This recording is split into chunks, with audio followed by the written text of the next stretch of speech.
பச்சை கலர்ல பிரியாணியா? எப்பயுமே நான் தானே சமைக்கிறேன். இன்னைக்காவது நீங்க சமைங்களேன் நான் ஹஸ்பண்ட்ட கேட்டதுக்கு, அவரு நான் செஞ்சா பிரியாணி தான் செய்வேன் அப்படின்னு சொல்லிட்டு பண்ண டிஷ் தாங்க இந்த பிரியாணி.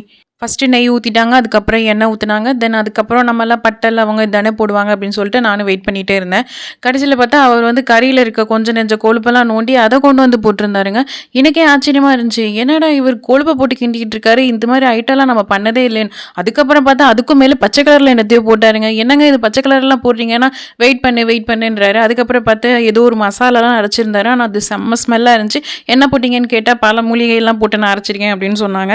தென் பார்த்தா அதுக்கு ஸ்மெல்லு இது எல்லாமே சேர்ந்து வதங்கினதுக்கப்புறம் செம்மையா இருந்துச்சுங்க. அதுக்கப்புறம் பார்த்தீங்கன்னா, தயிர், லெமனு, கறி எல்லாத்தையும் போட்டு நல்லா கிண்டிட்டாரு. அப்புறம் தம் வச்சு பிரியாணி ஒரு வேளை இறக்கியாச்சுங்க. பிரியாணி ப்ரவுன் கலர் வித் பச்சை கலர் 2மே சேர்ந்த மாதிரியே இருந்துச்சுங்க. டேஸ்ட்டு பார்த்தீங்கன்னா செம்மையா இருந்துச்சு. அந்த கொழுப்பெல்லாம் போட்டனால அந்த ஸ்மெல்லோட சூப்பரா இருந்துச்சு.